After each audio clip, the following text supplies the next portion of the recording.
Thank you for joining us for our Tuesday with Tea. What can people do, Yep. because you're also an interior Agree. designer and you work with internal, like not just the internal space of the human, you work with the internal space of the home.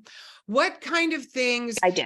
you have a lot of sensitivity to certain things. So can you just kind of share about like, hey, maybe your house is what's making you sick?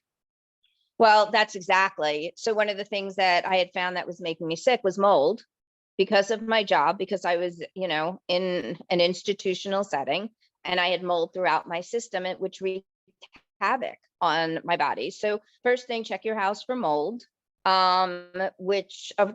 Listen, it's not the cheapest. There are things that you can do from Home Depot or tests. And if anything comes up suspect, then you have to deal with it, insurance company or whatever you need to do. But definitely mold can be a contaminant. You want to check for lead paint depending on how old your house is. This is a huge issue in people's homes as well. Ventilation is also a huge issue, and that's simply solved by a HEPA filter. And there are, huge expensive systems and there are inexpensive systems. So those are, and HEPA systems will get rid of the allergens. It'll get rid of some of the mold toxins. It will get rid of some certain things. And So what that's about usually bedding? helpful. What about something as simple as your bedding? Oh, your bedding too is huge. And listen, if you have allergies or you have sensitivities, there's bamboo sheets. It's a weed. So not recommended. And bamboo floors, not recommended for someone who has allergies because it's a weed. So, anything organic is great, but you want to check into the nature of it and what it's made of. So, yes. And the people you live with? The people you live with, you said? Yes. Yes, they can be toxic as well. And they can be supportive and loving. So, you have to determine the quality of the relationship. Sometimes, listen, if you're 15 years old, you're living with your parents, you may not have a choice. But Right. if you're an adult, you can make your choice and make it wisely. And sometimes you have to make a choice for your life, which means making your physical life very uncomfortable for a moment. Exactly. So I think when you come to the point where you have a diagnosis, you need to, something I really try to steer away from is like people who feel like, cancer is a punishment and they say things like, what did I do wrong to get to to deserve this? Nothing. Cancer is an anomaly of Nothing. cells. Good and bad people get it. People who are shitheads Exactly. don't, and people who are beautiful humans do. So this is not a personal thing. However, when it happens, you need to really look at your whole entire circle. The people that Yes. you are interacting with every day, are they additions or distractions? Are they, Yes. because a toxic relationship, if you're living with a narcissist or you're with somebody who's not supportive, that Or is borderline. or borderline personality, or like all kinds of things like that. Mhm. If that relationship is drawing away from you, it's reducing your immunity. And I don't think that people, like, maybe you could speak a little bit how your immune system is also like your emotional body and your immune system go together too. It's not Absolutely. So, your emotions affect your internal being. So, where at whatever you're holding, listen, if you're stressed, you feel it in certain places. Most people hold it in their neck.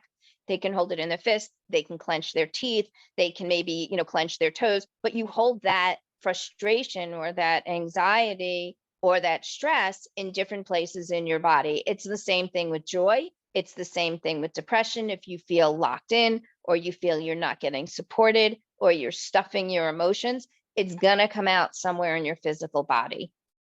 Right, because you're supposed to give with your emotions and hold with your physical body. Okay. So when we are Yes. holding with our physical body, then, we are holding with our emotions, our physical body is going to give. And Absolutely. it's so important for, it's really hard to be brave. And I think that when you get a diagnosis, it's a call to action of bravery, Mhm. because no matter what, no matter where you are, no matter how old you are, I see this level of bravery in little children the most, like Yeah. when I have my clients who are like kids, 7 little boys, girls, they're the ones who like, they just ride this wave. And they're like emotionally supporting the adults in their life. And then Yes. I'll have a conversation with an adult who's in their 40s and the whole universe has collapsed. Yes.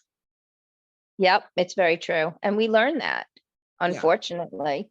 Well, I think we learned that we're not allowed to have feelings. So therefore, when we finally allow the feeling, it's a flood. So I like to give my clients the prompt to use a timer, and to step into their emotional BS on a clock. So like, have the space to feel whatever you feel, but give yourself 20 minutes to do it, not 6 days.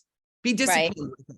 Flood that emotion during that time, you know? Uh, You don't agree? I'm just thinking, or see a therapist, you'll get 45 minutes. Right, or see a therapist. But sometimes your therapist is not available and you're still feeling super fucked up. So on those moments, you don't have to always soldier up or cowboy Well, up. then you take your Like, 20 minutes. take the 20 minutes, right? But definitely, if you've been diagnosed with a life-threatening illness, absolutely you need to be speaking to somebody who is not part of your immediate circle, who can Yes, help you navigate everything that's in front of you. absolutely. That support is huge. It's And huge because it's a whole host of emotions. yes. Yes. And fortunately, even the worst hospitals have somebody on staff who can deal with your emotions, Yep. but you cannot ignore them because, they are such an important part to our wellness. And Mhm. since our brain does not know the difference between reality and fantasy, if we tell it constantly, this cancer is going to kill me, well, then you're going to be right.